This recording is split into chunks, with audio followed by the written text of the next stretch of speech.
Hello, hello, hello. This is your message from the universe for 11/12/2020. This is the rune Wunjo. Now, Wunjo is the rune for joy. It is the rune for light. And it often comes up after something has happened, like an epiphany, or after we've come to some new realization. It's like a leveling up, and it allows the light to shine on that which was hidden.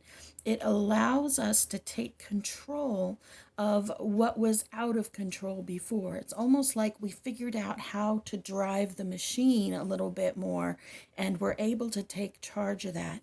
Now, this reading, the cards that pulled were exactly supporting that message.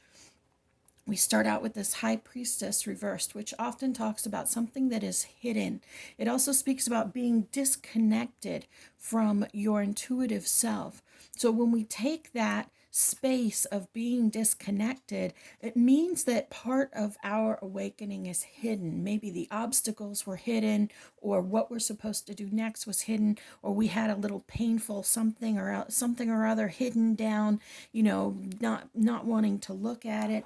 But we used our judgment, or we are in the process of using our judgment to have an epiphany, to understand what is going on, to step in to that new space. Yesterday we pulled Gibo, the gift, to step into that gift of new awareness and to recognize it. And so when we take this awareness, we take this new information, we have three cards here that talk about taking control, being the leader, grasping your masculine energy, male or female, the energy of taking control and being more of a fatherly figure. I never like those terms, but that's how they refer to it in, the two sides, male, female.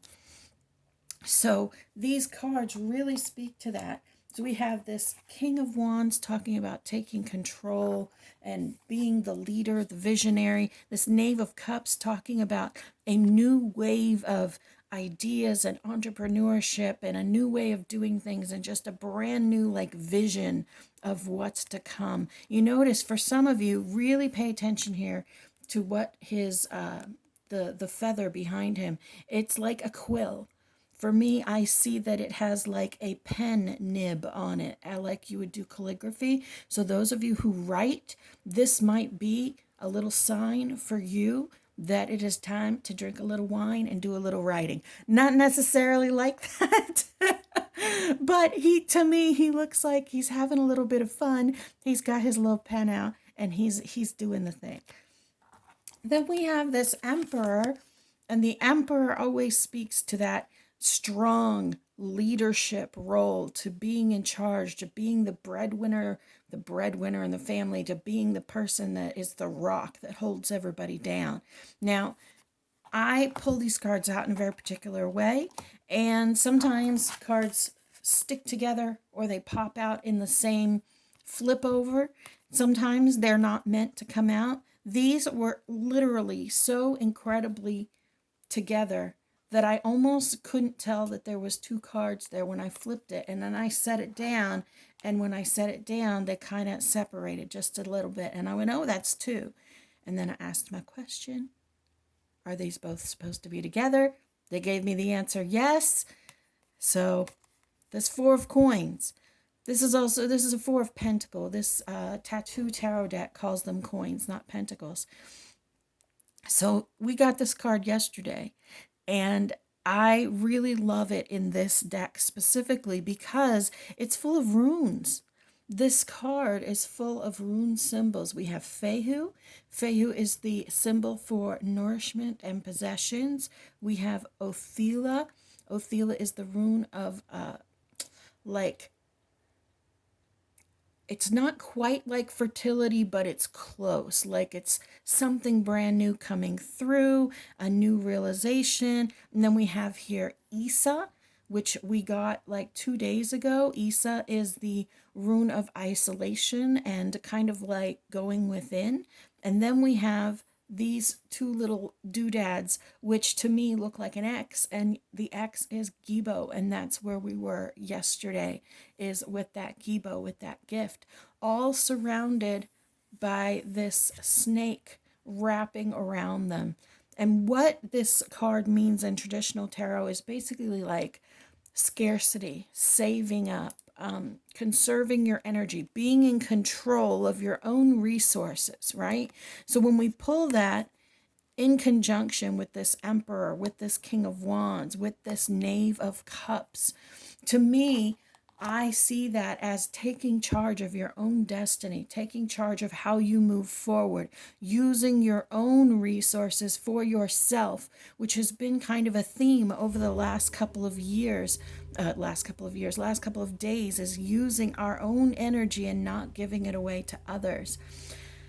And the last card that's on here, we have this adorable little Six of Cups. Now, this Six of Cups is so cute. This little kitten is so adorable, sitting in its own food bowl and seeming very sad that it doesn't have all these little treats, right? But this card in traditional tarot actually means a return to childhood, like a return to the innocence and to play and to things that really feed our soul, our life, things that before we had to think about bills and how we would survive, the things we just love to do. And to me, being under this Knave of Cups and this new ideas and these new like ways of doing things, these visions, I think that reconnecting with those things that gave you life as a child is really going to allow you to access that creative energy that's within you. And not necessarily because, oh, when I was a kid, I liked to paint, oh, I'll sell paintings. But rather, when we indulge our creative side, everything starts to flow better because you are literally accessing the divine. Creation comes from the divine energy within you.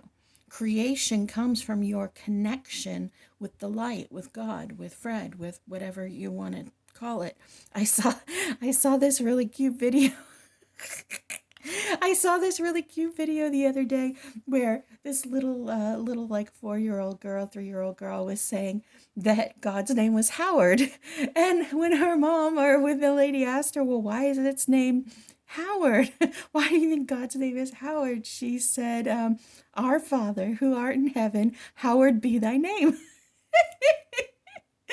So I've been calling it Fred, like that energy of the light, but you could call it Howard too if that makes you giggle.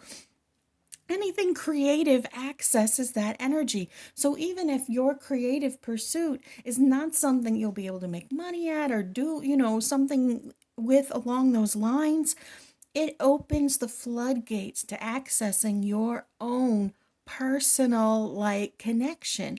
And so that can help you to hear more clearly, to see things more clearly, to feel your emotions in such a way where you are able to embrace that unconditional love, which is our mission here on this planet in this lifetime, and just really embracing those things that gave us joy in our childhood before we had to think about the way that things are supposed to be can really open the floodgates for you intuitively, divinely, and spiritually. Well, all right, you guys. I love you all. I am grateful for you being here, and a very nice energy exchange would be for you to order my little book. It is $2.99 online. You can get a digital copy. There are physical copies also. Those are $9.95. You can get them shipped to you from Amazon. And I will put a link in the description of this video, wherever that may be. You are beloved, you matter, and you are so very loved.